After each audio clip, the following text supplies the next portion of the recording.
All right. Lakini you guys look so young. Are you parents really? Ama ni tusistay na tubrother tumekaa hapa.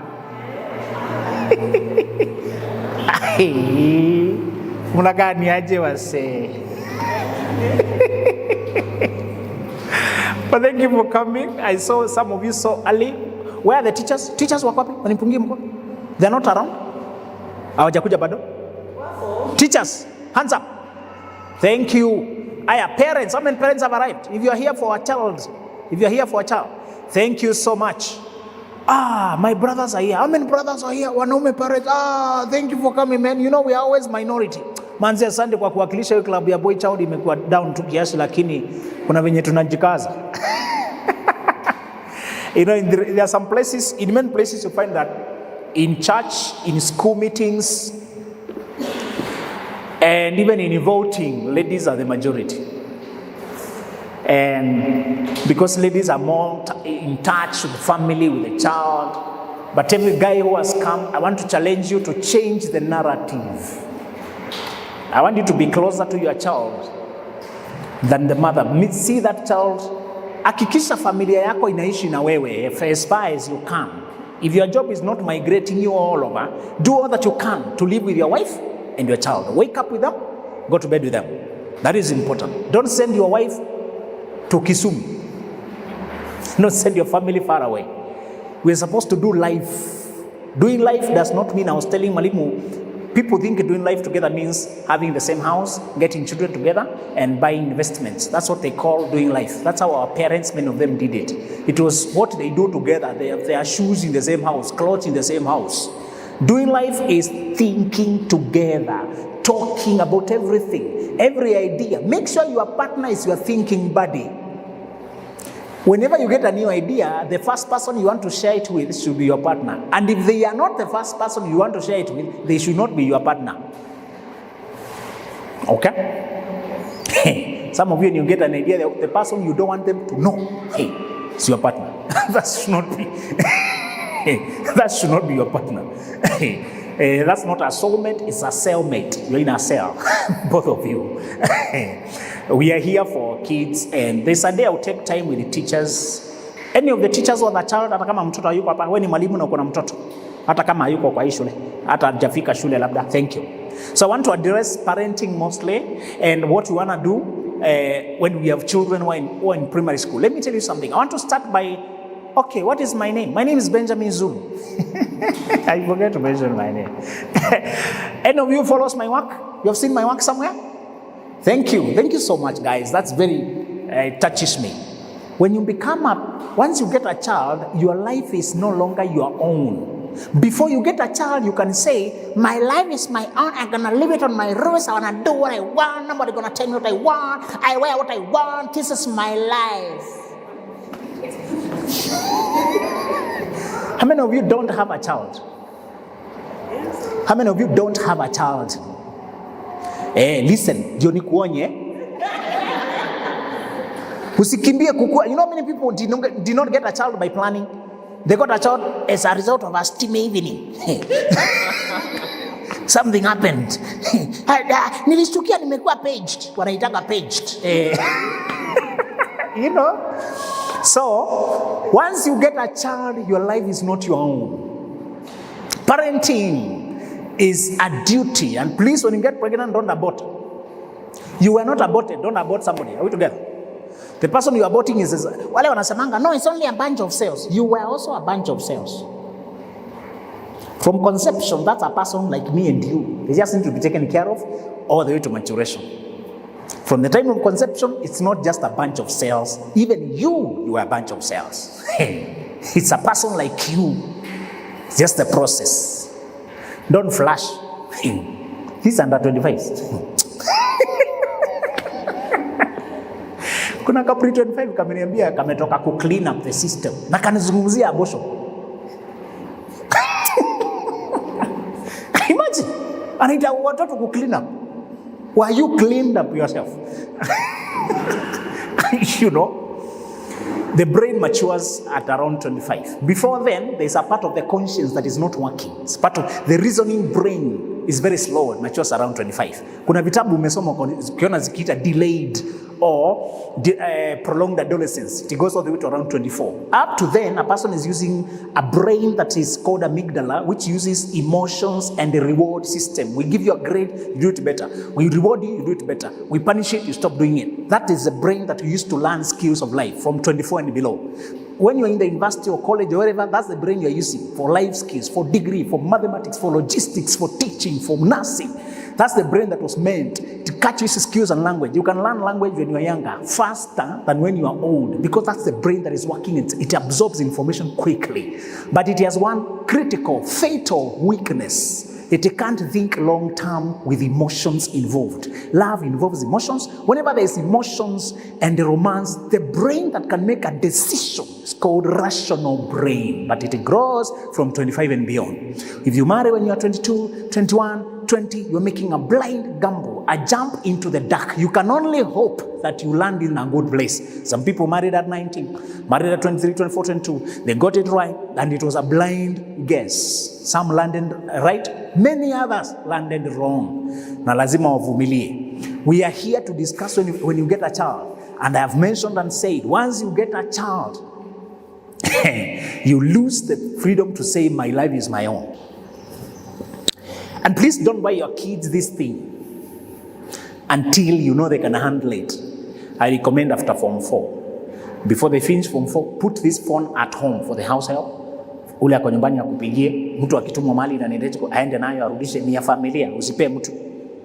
Inawapea pornography, nawapea pornographic music. There's such a thing like pornographic music. It's music but it's meant to introduce, to induct you. Kamati ya chini. What is that? Nini na kama? What is that? Brother, is that a song or?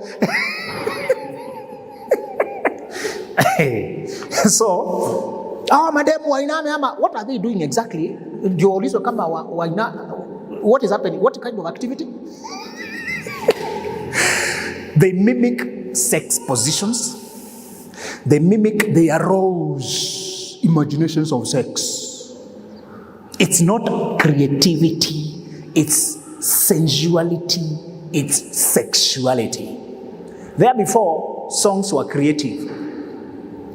Kama Stella wangu nilienda akapanda ndege, siku ya kurudi akakuja na kamuzungu. That was creativity. That was creativity, you know. Anasema saa ya kazi imefika, hata wewe mama hamuka twende kazi. You know, that was creativity. Songs of before were real songs and real acts. Today they have no material except alcoholism, drugs, and sexuality, and body and vulgarity. Even when they're dancing, they feel the camera shaking. Now, the camera... the whole screen is... You here, you are dressed. Imagine if you remove what you are wearing, now the innerwear now, and then you bend this. Is that creativity? Remove everything except the inner, and then is that creative? Don't play that music when your children are there. Your life is no longer your own. That entertainment is no longer your own. You need to protect that child from pornography. That is soft pornography. It is sexually charged. It is meant to make them... Children used to have sexual feelings at around 12, 13. Today they have been aroused very early because of what we are feeding them at home. You find that a child who is 9, 10. I went to the court to do internship and I found an 11-year-old nursing a child. 11-year-old. Biology can be awakened too early. This gadget, your children don't need it. If you tell the soldier to close the gate, that mtoto asitoke, but ulipofunga gate, dunia isiingie, lakini ukampea hiyo dunia kwa mkono. What have you done? Now the world is with them. This parents fear that their children will be influenced by gays, lesbians, and sexuality will be distorted. This phone is the first place they introduce. Teach your child life skills. Without it, they don't need it. And give them money. If you want to give them pocket money, wafunze self-control using money. Mwambie hii 500 ni yako, weka ile siku rejeje tutumia. Uone kama anaweka. After 1 month, uko naye, man bado niko na dad, hii bado. Unajua kuna responsibility, unaongeza nimekuongezea kamia. Teach them responsibility, self-control through small things like gifts and rewards, but don't reward them with a phone. The phone is not a reward, it's a lifestyle changer. The phone is not an award for getting good marks. The phone is a lifestyle changer. You give them the phone, you brought the whole world to where they are. Even us, we are struggling to control how we are using the phone. True or false? Sasa wewe una struggle alafu upee mtoto. Where is the sense here? Hii simu hata wewe inakusumbua. People are in your space, you are tempted to check how many likes, and then you give a child. Many of the cases I'm handling now because mtoto alipewa simu akiwa mdogo sana. Dadia kwa Amerika alafu anatuma simu. Zawadi. Sasa juu imepeana na dadi mamia hawezi chukua. Msikosane mnapolea watoto. Do not differ. Make sure you are united on what you are doing and how you are parenting your children. Make sure there is unity. How? If one parent is building and the other one is destroying, the child will always go to the one who is indulging them. And let me ask you, your next child, wengine hamjamaliza uzazi, make sure you get a child with a person you want to parent the right way. A child can stress you because yule mzazi mwingine anafanya opposite of what you're doing. Ukimwambia uhitaji simu, yeye anampea simu kubwa. Ukichukua yeye anampea ingine. Anaenda anashtaki hapa, that thing will stress you and you will never live a peaceful life. By the way, if you cannot control how you bring up the child, don't get them. Tumia hii experience umepata na mtoto to make your conclusions. Make your conclusions that you want to continue parenting in all these situations. I want you to decide early whether it is still worth it to continue parenting and struggling. Are you aware that one cause of why we are behind financially is uncontrolled childbirth? We get children without planning. A child is like a 20-year mortgage or 25-year mortgage. Would you have taken a 30-year mortgage when you got pregnant? So why did you get it? Through pregnancy. They are the same. Even more. Money-wise, if you think of money only, a child is like signing 20-year mortgage loan. Na kama uko tayari for that amount of financial responsibility, where are you getting the child? People are getting children as a result of entertainment because they don't have another entertainment. They entertain each other with each other and they get... How much are you paying for entertainment? Government imejaribu kuleta family planning for free. Na watu wamejijaza kasumba tu ati uko makanisani. Hiyo ni mbaya, usifanye. Mtoto anakuja na mwingine, those kids need money every day. Children are needed from the time they arrive on earth. Na wale mnasema mtoto anakuja na bakuli yake. Ulipozaa kaka ukalivika na bakuli ama kalivika kakiwa naked. Naked and crying and needy and moody. Hiyo ndio mlikuwa mnaita bakuli yake. And from that day, kanahitaji chakula, nini, diapers, from this to the other, even to school. Tafadhali, you better not get a child. God will not judge you for not getting a child. Na wale mtaki kupata mtoto, it's very okay. Kama ulikuwa nataka mmoja, simamishia hapo. I would rather you have one happy child and you have a happy life than three which you are neglecting. And mwalimu, most rescue centers today, rescue centers and children's home, they tell me many children, they have their parents, just neglected them. How many of you, your child is a boy? You have a boy. If you have a son, inua mkono haraka kama umeshtuka. Asante. Boys are more endangered because raising a child is a different journey than a girl. Na kama haujui, jihurumie sana. Na ukimbie upate hiyo knowledge. Anza hapa kwa kujua hivi, the emotional life of boys is different than that of girls. Girls are oriented towards connection. Playful, connection, they want to play, they want to, my wife like anapendwa sana na watoto, they keep coming to the house on their own, najilete tu, wanampenda sana. So there's always a girl here, another one there.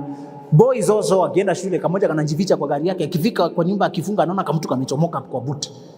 Kanataka ati wakue na auntie leo, kamejificha, Boys, when a boy is 2 years old, wako kwa miaka ngapi? 1 year. There's 1 year to come. Akifika 2 years, you change the house because anataka ku-experiment na dispenser. Anafinya hapa, anafinya socket, TV, anything that is operating mechanical inamu interest. So you may have to adjust a lot of things when the boy is 2 years old. Girls are also curious, but their curiosity is slightly different. That is not as mechanical. Mama ameniambia ameraise wasichana watatu na ameona the difference, how they evolve. Having a school like this ni kama mama akona watoto wengi, so akona age group zote. And she loves the children, ni vile anapenda. The first rule of parenting, once you get a child, stop saying my life is my own. You must say, now I have a person who is looking up to me literally. When you're holding their hand, they're down there, they're looking up to you. In life, they're looking up to you like that. Many of us did not want the job of modeling, the job of being the one to show the way, the job of, helping and guiding. We were not prepared for it. And that's true, let's admit. Sometimes you get a child when you're not quite sure what it involves. Many of us, tulizaliwa na tukapelekwa ushago, tulizaliwa na tukawekwa hapo among other children, tulizaliwa, there was no much personal attention. So parenting, how you were parented, you thought that's how you will parent. True or false? We were parented. It was not very personal for many of us. Not very personal, and it was hands off. Munani ni kiatu kitaka ndio unaitisha kiatu kalamu school fees. It was not personal. In those ages we survived as a group. We assisted each other. We come somehow. We still missed out on what would have become if it was a personal friendship with your mother, with your father. We still missed out. But many of us managed to recover. Now, two things have changed. The world has changed so much. If you create such a distance between you and your child, you will lose it 100%. That distance is no longer practical. And I have said, don't be here and your child is in Meru and you only meet when they close school. You are losing it.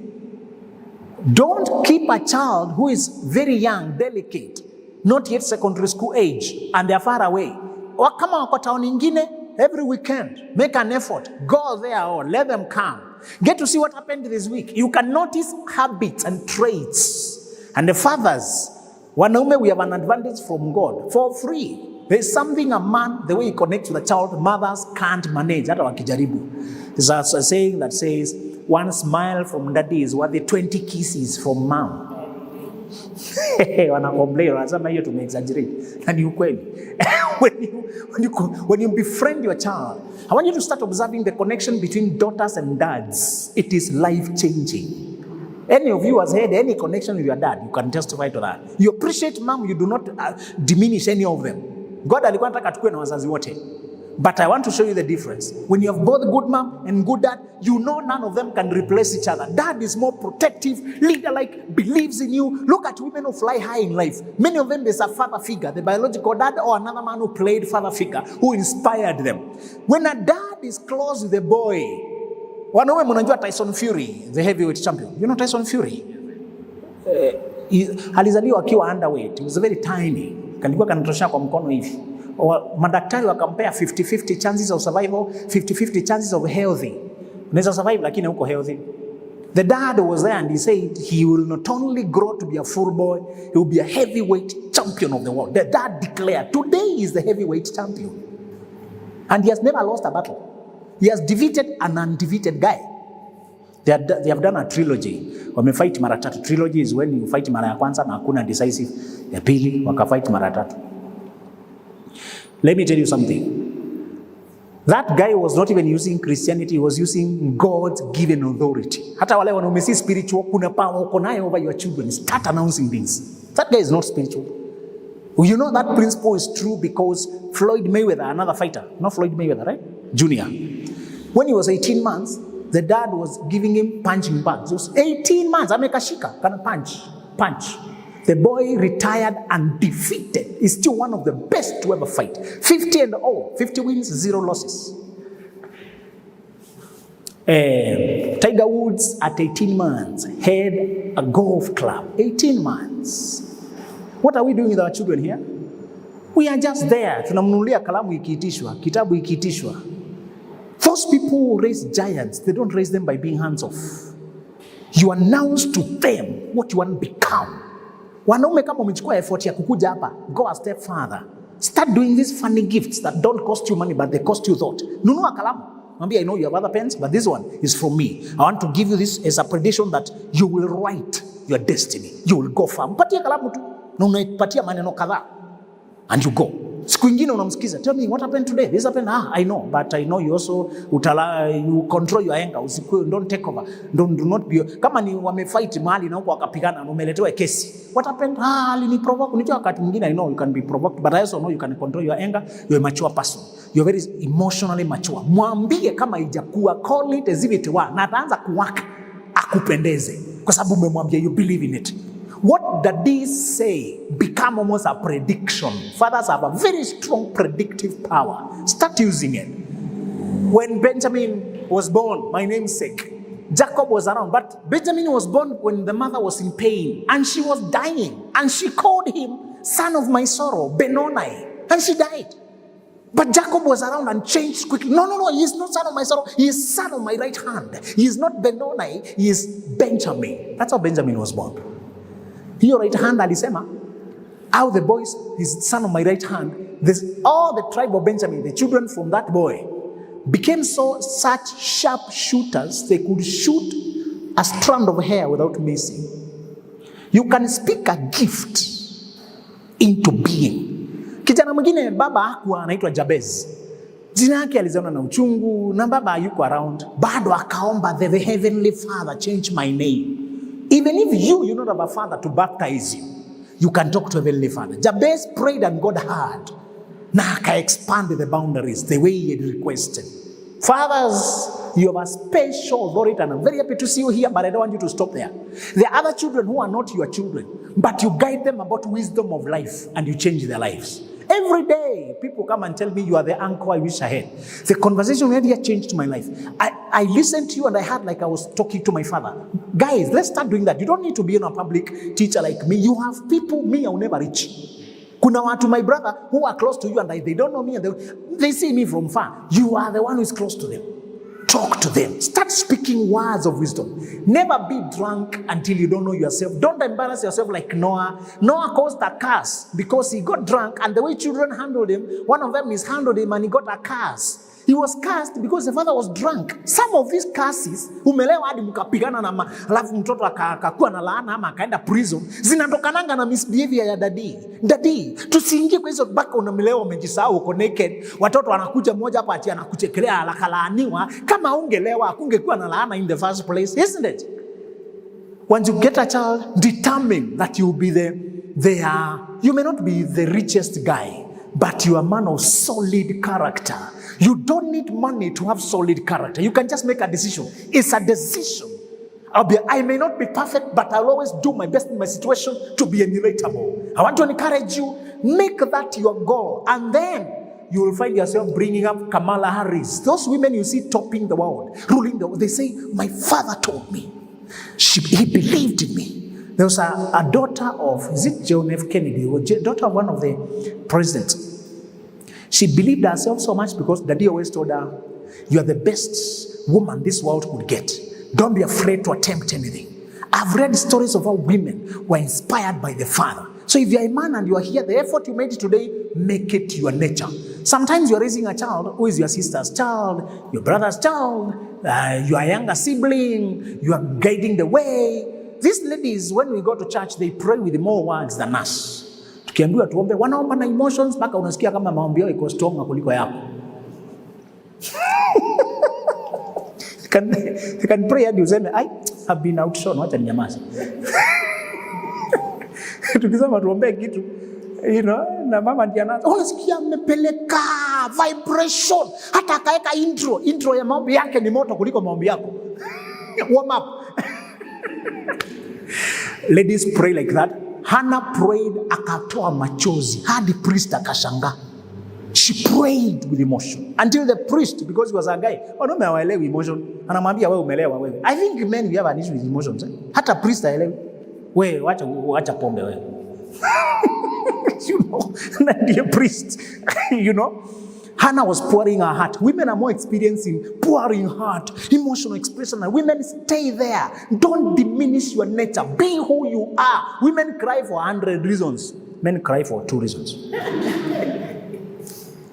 Unataka nikupe hizo reasons? Yes. Where is men's conference? Lakini wish.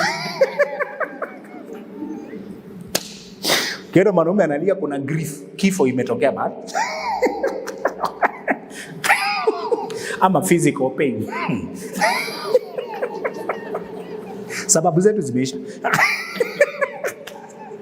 Kila mwanaume analia juu mwanamke amemwacha, that's not a man, that's a boy.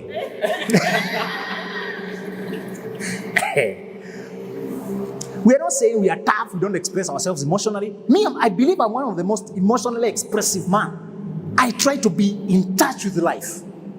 A grown man cries for two reasons. Hiyo nimekuambia ni wale tunacharo. A man who learns how to worship. Utaona amezama ndani ya Mungu and he's there with his tears, with a voice kama David. Ukisoma Psalms, I cried out to the Lord. I called. Ukisoma Psalms, our healthy man cries in gratitude and in worship. I want to invite you guys, all the men who are listening to me, stop being tough. Men die early because they are tough. I may be shocking. Lions shed no tears. You know, you go to church and you notice that when pastor is praying, girls fall, ladies fall on the floor, they are rolling, they are prayed for, but men don't fall. They try to be rigid and tough. Me, I didn't want to fall anyway. Men don't like losing control. If I lose control, now what is happening? You know, men have that aspect. But I have noticed, don't take that too far to being guarded and you resist. You resist learning and being open because we end up not falling in a church. We fall in graves, we fall in bars, we fall in betting dens, we fall in pornography sites, we fall. Men fall never to rise. Women fall and they're delivered. They learn, they wake up, they cry.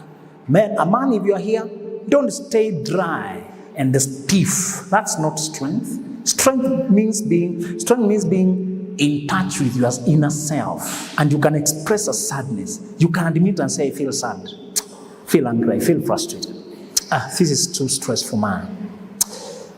For the last few days, I've not been myself, been troubled inside. Express what you feel so that you can deal with it. Treatment only comes after diagnosis. Diagnose, pinpoint what you are feeling so that you can trace its root.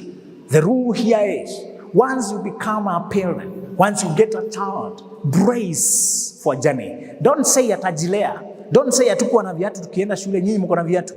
We made up in ushago na hakuna sumu huko, hakuna sewage. Ukikanyanga na viatu hapa, bila viatu hapa, you'll be poisoned. Ushago, it was hard, but not ni mawe na miba huko, but huku ni sewage na chuma na vitu zingine zita infect na many bad things.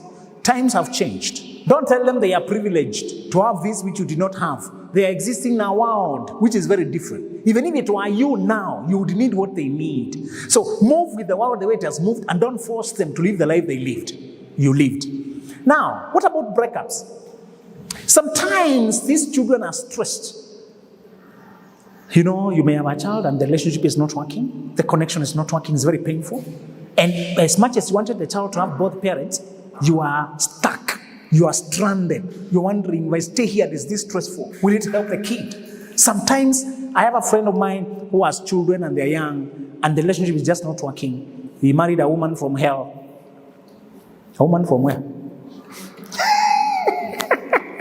Not all people come from earth. Others are sent as missionaries to destroy. Unaweza pata mtoto na mtu, and you have to do a lot of work to restore peace to your life. I hope, my friends, you're not looking among the priorities of what you're looking for in life. The first one is not money. I hope your first target in life is not money. I hope your first target in life is not pleasure. The average people are looking for money to go and eat meat and get drunk on the weekend. So weekday they look money, weekend they spend the money. Weekday they look money, weekend they go looking for pleasure, entertainment, dancing. That's why their life is chaotic and they are stranded, they are stuck, they are stagnant.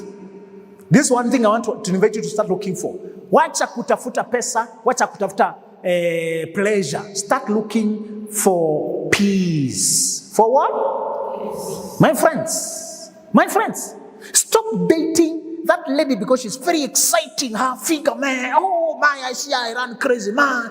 This is a guy who run after a woman just because of how the strong chemistry, how he has crashed on her, how he imagines and fantasizes, and he will go and go and go because he wants to get her.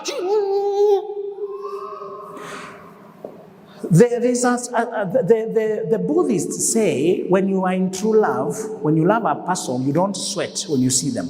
Don't panic and start shaking and fearing and palpitating. And that is not true love. When you meet true love, you feel calm, peace. The person feels like home. You feel childlike and innocent.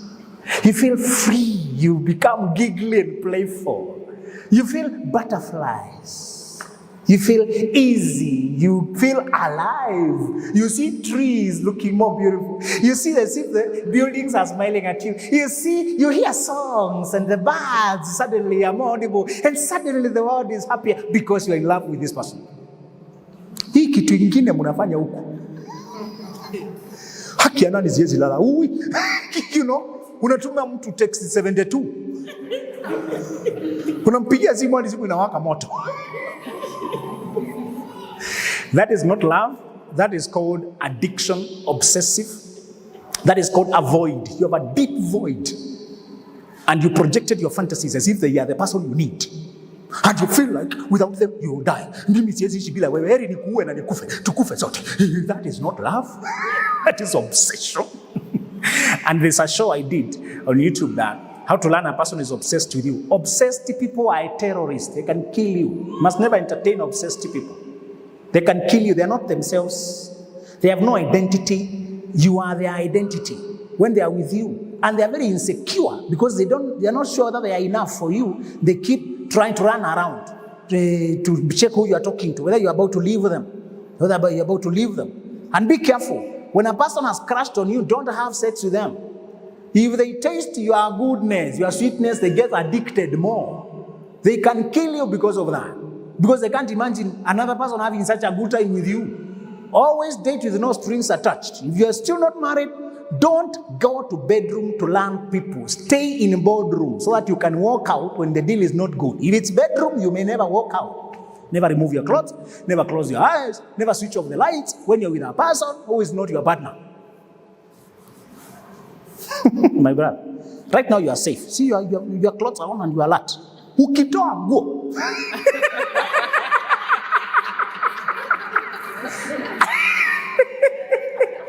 He's safe now. He's very safe.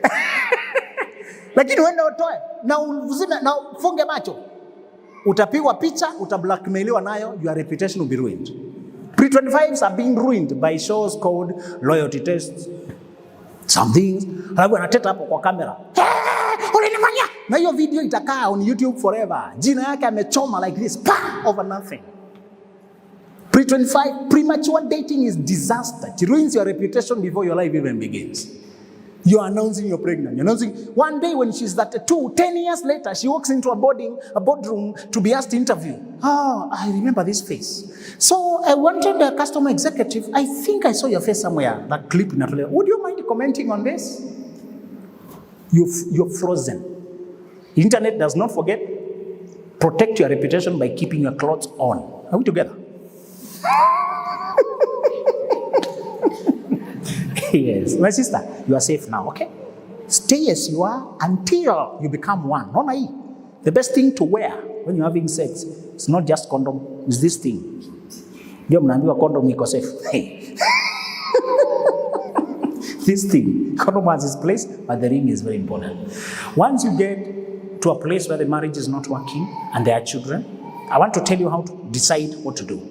Two questions whether to stay or to move on if there are children involved. Right now, there could be a very strenuous relationship. Labda mlizaa bila kuona na mnagorobana sana. Huyu anakujia mtoto, huyu anapeleka. My friend who runs a school aliniambia kuna a lady who brought a child. And then another guy showed up a few days later with the court papers, injunctions, demanding to see the child because he's the father. So the teachers wakamweka hapo staff room. Kama ni kuona tu mtoto akaenda akamwona na akaenda. When the lady learned, the child said that my dad came here. She transferred the child quickly to another place. Now, sasa wataanza kukimbizana na maisha na mtoto ndiye hapo katikati. Anamwona, unamkimbiza. Anamwona, hide and seek. Napeleka shule, analala, anakimbiza. Anamwona, anakimbiza. What is happening with that child? Sometimes you give birth with psychopaths. Unapata umezaa na wazimu ya ukweli. Kuzaa ni biological. Kuzaa ni biology, si character. Bora kuna nini na nini imenini, pregnancy can happen. Pregnancy can happen. Whether there is character compatibility future or not. If that is the case, the first question is, what is the degree of strife between you and that partner? If it is inactive means anajiondoa, hatumi pesa, haongei, hapigi simu, anadanganya atakuja, ana promise ya uongo, hako tu hivi. That is called passive strife, avoidant, inconsistent. That is manageable. For the sake of the child, you don't have to cut the thread. Juu amejitoa aendelea tu na maisha yako kukiwa hivyo tu ata fade out. But active conflict involves verbal exchange, matusi. It involves physical exchange. Physical does not have to be a slap. Usiseme hajanichapa sana, haijakuwa siku mingi. By the time ifike mahali unachapa mtu mara moja, heshima inakwanga imeisha kabisa. That relationship is already dead. Hata si kuchapa, akikushika hivi ama akusukume. There's a guy told me, the girl anamuzushia mbele ya watu na anamtupia mangumi. Ukinikasisha unanitoa wewe, unanikasisha. Mwingine alienda kupanda motorbike. Akakuja akaivuta, niliona TikTok. Jamaa anajaribu kupanda motorbike. The wife ameivuta. Jamaa wana akaona ai. By the time we go physical, that is already irretrievably broken. I can never lay my hand on my wife. Tukikosana tuone is not working, tutaachana amicably like adults. Amkuzaliwa pamoja na huyo mtu, usilazimishe mkae na yeye. If it's not working, peacefully break it up. It's better to be, you want to aim for peace. Peacefully alone or peacefully married. Not chaotically alone or chaotically married. You want peace. What do you want? Not love, not romance, please. Romance comes next. Love comes next. Work for peace. Ukidecide kama utaolewa ama utarudiana na mtu, what is happening between the two of you? Kama kuna physical, verbal, matusi, chaos and the tension at home, that is the first reason you must quit quickly for the sake of the child. Usiseme nangoja mtoto akue, anakuwa akiwa wapi? They are being scarred. They are being hurt. They are being confused. It's very painful. That level of pain and confusion and hurting is not worth for that child. Hata ukimweka hapo sema nilikuwa nangoja. Some of the children are pleading with you to leave. Some of us we are asking our mothers to leave. True or false? I'm staying for the sake of the children, and the children are pleading with you to leave. You are not staying for the sake of the children. You are staying for the sake of your fear, your timidity, your dependency. You just have self-defeating beliefs. Unaogopa kuitwa ati uliachwa, ati uliachana, ati divorce, just fearing to be called names, and you are hurting children. My mama alikaa akakuja kutoka later, when it is too little, too late. The first thing is what level of conflict there is. What level of strife there is. If it is the silent strife, absentia, mama anapoteanga unabaki na watoto. Hata hataki kutokezea, hata hataki kuonekana. You don't have to break it up at that time. You can buy time. We are atupigani physically. I can hide it from kids. They can sense, oh, it's not well, but it's not actively. Nyumba haiko kwa moto. Are we together? That is the first question. The second question is how to live without that person.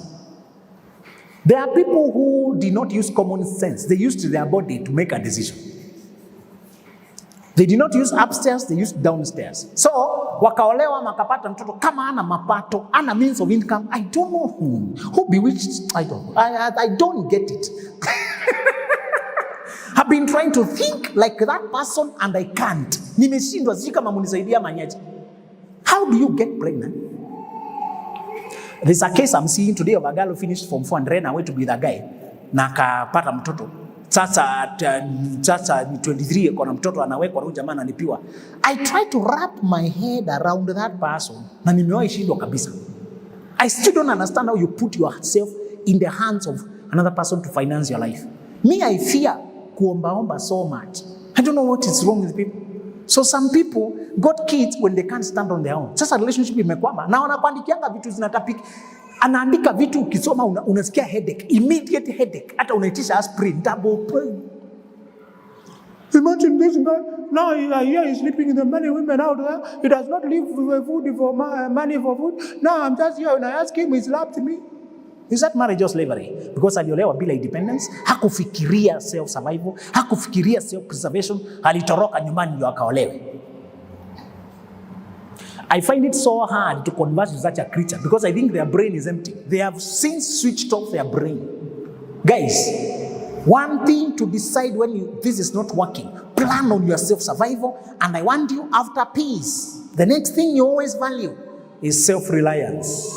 Self-reliance. I want you to be able to survive in this world without the person you're getting a child with. If you can't survive without the person you're getting the child with, don't get the child. Don't get married. Don't. Marriage is not a rite of passage. You cannot die for lack of kisses and romance and sex, but you can die for lack of money. What's wrong with you? You need money to survive, not a man. Unakimbizana hapa ati umevaa. You stay on the mirror 2 hours decorating yourself for a man and your pocket is empty. What are you thinking with? Then you walk catwalking for the whole world, catwalking and showing sitting allowance, and you have no thinking allowance. What's wrong? Then you get a kid and you are begging. Tafadhali, chakula ya aspirin. Tafadhali, pesa ya maziwa. Tafadhali, tafadhali. Beggar. Na uko social media, TikTok, ukiringa huko, queen. Queens don't beg. First thing with the queens is self-reliance, self-confidence. So wanaume munisikize, don't be blackmailed. There are many men who, in a moments of insanity, men have moments of insanity. They unzip for the wrong woman, especially when they are drunk or when they are very hungry. Wanaume wako na njaa mbili. Ile ya juu na ile ya chini. Kama unakumbuka, lakini hatutaambia details. Judah of the Bible alishikwa na hiyo njaa nyingine. Kajisaidia mahali fulani. Kapata watoto. Na ikakuwa historia. Ika complicate, ika prolong. If there's something I can tell all men, ile makosa yote iliharibu destinies. Pesa, it's always about either money or woman. But in the Bible, it's about the women. Samson and Delilah. Lying on our thighs. Be careful with women's. He's a very polite brother. Hataki kutamka maneno mengi.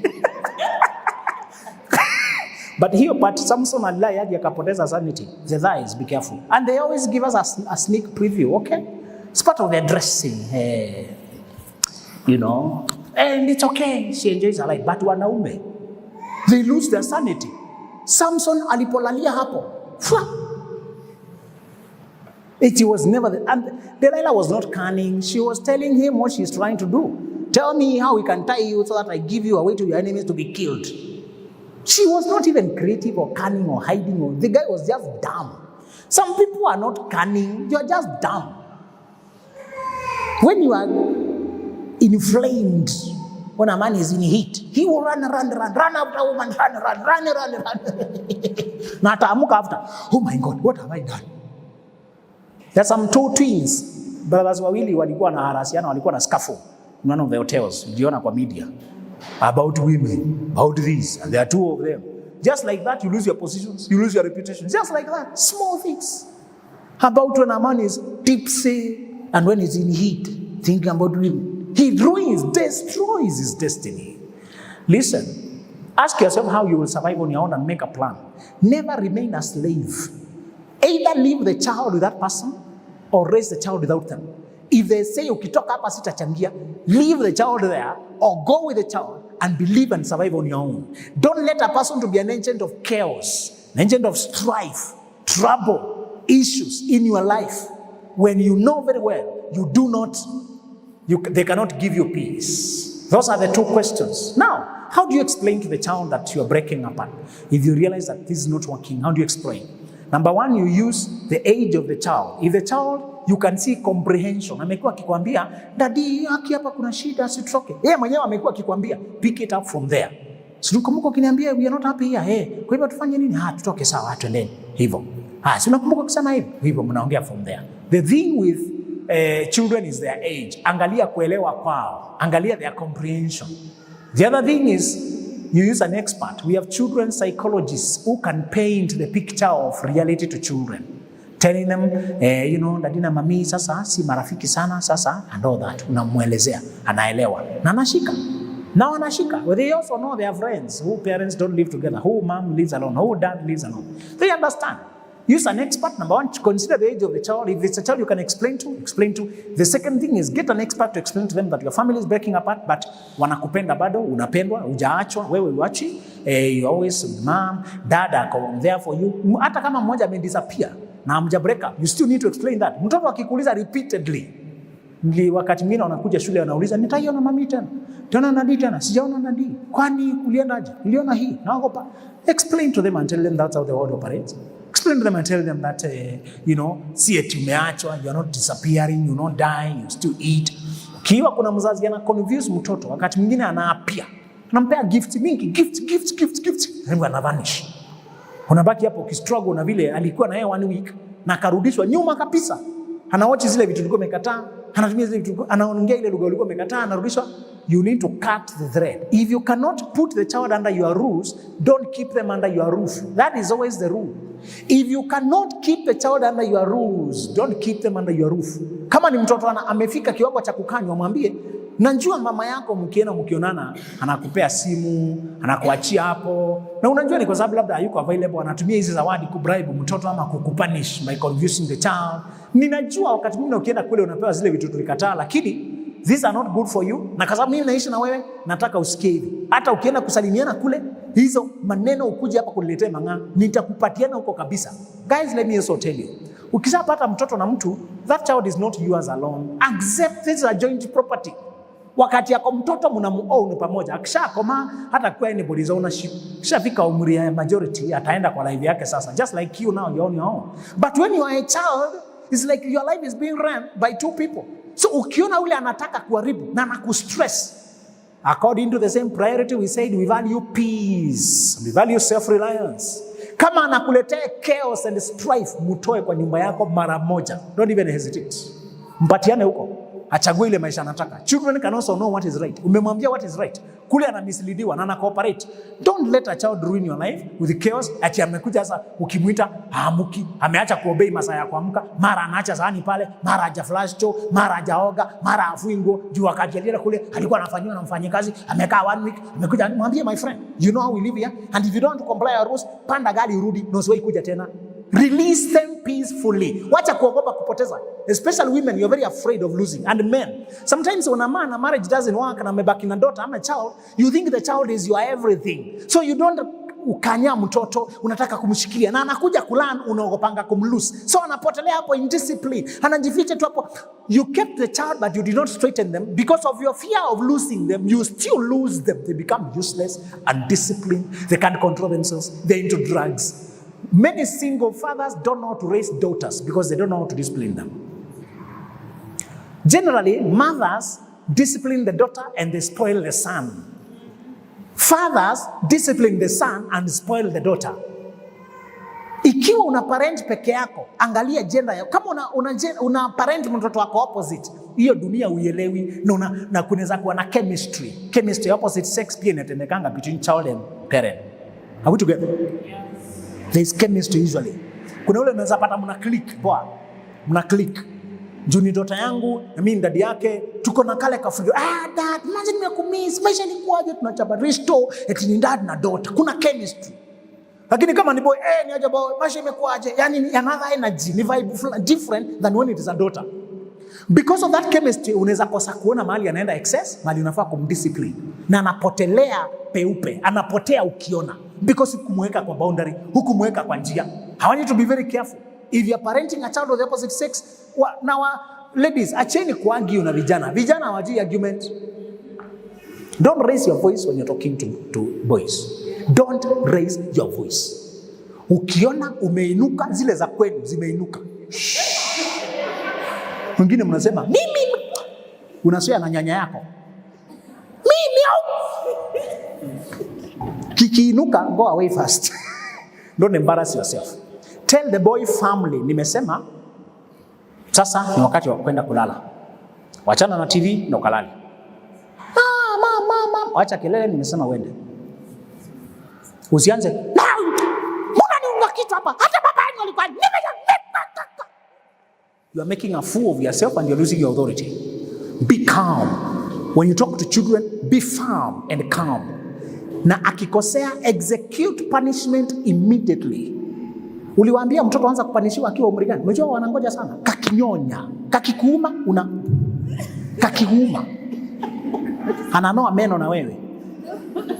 Juu meno inawashawasha. Kama ungeanza kudiscipline yule mdogo, ungemweza ati akifika 5 years. Kuna mahali lazima onyesho boundary. Juzi tulikuwa kwa party, kamoja kako 2 years kanaenda kudunga hiyo cake na vidole. Nikakuwa mkali, kakashtuka, kakaacha.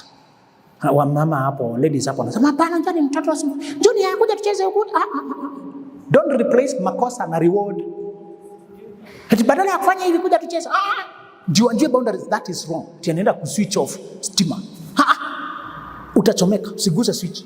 Na akienda amerudia mara ya pili na ulikuwa umemwambia ya kwanza execute a pinch, something painful. Depending na age yake.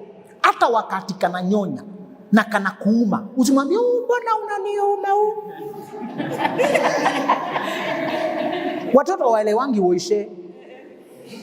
Implement immediately. Na ukiajiri house help, mfunze kupunish. Ukiajiri house help, ukiwahi kuza mtoto wangu nitakufuta hiyo siku. Hata mgusa na utampoteza. Kuna house help wako na shida, stress zao na wanateka out on children. Weka nani cam. Hizi kamera ni cheap siku hizi 15k, 10k. Na iko kwa simu yako. Hata inakuwa alert when there is suspicious movement. Kuna zile hata ziko na sensitivity. Mtu akimove haraka inakuwa alert. You can sense, and you can always see what is happening. Because mtoto ana memory, kama alikosewa hata kuambia. Na pia kama alikosea na hakuonyeshwa kama hiyo ni kosa, hata learn. Na wewe unamuona very few hours in the evening na labda asubuhi unaenda. Huyo mtoto anapita hivi under the water hivi. Anapita na tutabia tubaya, amelani kuingia kwa simu, amelani kuingia kwa pornography. Juzi one of my guys we work with kwa Royal Media akaniambia mtoto wake wa miaka 10 alifika home akaangalia simu search history. Kwa search history akaona kama search sex. 10 years. Kuna wale anajua kufuta search history. Hii simu tafadhali. Please. 10 years. Akakuja hapa, nini ulisearch? Rafiki yangu aliniambia. Kutoka hapo akaambiwa futa akaunti zote Instagram, akatolewa Twitter, futa zote TikTok. You have abused it, and when you abuse something it is taken away until you prove that you are mature enough to use it. You are 10 years, you will go back to the phone when you are 16, 17, 18. Simu ikachukuliwa, ukitaka kupiga chukuanga hii ya familia na ikae hapa kwa sitting room. Sitting room haezi watch vitu mbaya juu watu wanapita hapo. Ikae hapo, hiyo ni ya familia. I recommend family phone. Usipea mtoto phone, haitaji. We need a family phone, ikae pale home. Akifika mahali uone anachukua simu anajificha kakitu, withdraw the favors. Na kama kuna kafeva ulikuwa mwambia, have you finished homework? Usipomaliza homework, kesho watu wakienda kuswim hauendi. Implement it strictly. Jua ni makosa. Don't be lenient with children, utapoteza control. I had to teach my wife that. Ukikuwa lenient, you lose control. Be loving but firm. True love casts out fear. When you love a person, you can't afford to see them destroy themselves. Lose the way. Kwa hivyo kama kuna mtoto hapa anakuja hapa anaongea na please, ukiwa mzazi uache kutumia curse language. Kama uko mzazi na bado unatumia F, that F cursing word at home. Can you stop it quickly? Clean up your language because you are transferring it to your child. Na wajui mahali inafaa kutumiwa, mahali haifai kutumiwa. Anakuja hapa na anaanza kuifanya. Na ladies, mwache kuoga watoto wakiona. Mwache kuchange nguo watoto wakiona. Mtoto amepita 1 year ameanza kuregister. Watoto wanachanuka mapema sana. Tuko hapo unatoa nguo kanaona. Anakuja naye hata anatoa tu. Anatolea hapa. Anafanya vile anajiona mami akifanya. Msikisiane na mtoto akiona. Na msiishi kwa single room na mko na mtoto. Mnafanyia mambo yenu wapi?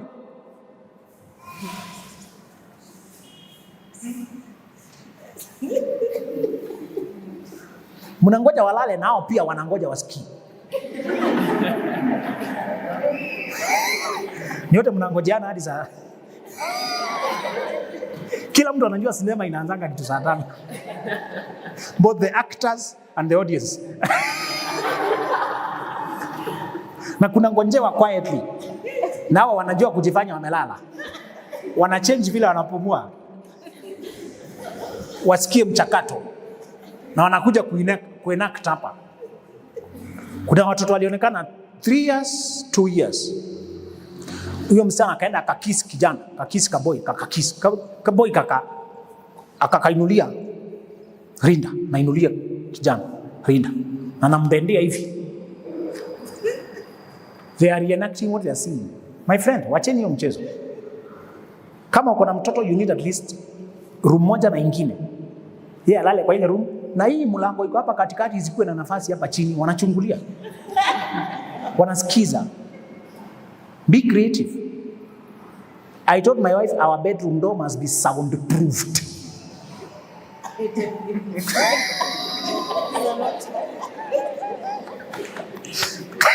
Mother amesema that's a notch higher.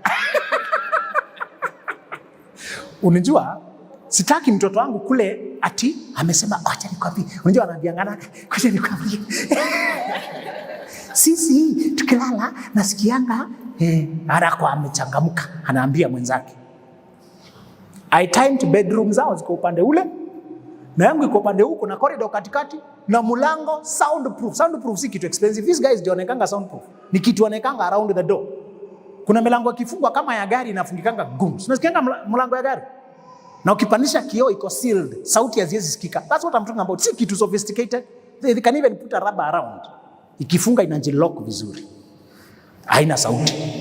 Staki eti hapa chini kuna nafasi, sijui unasikia hata anasikia we. Na ukipata mtoto usitembee around the house kama una nguo. Ladies mnapenda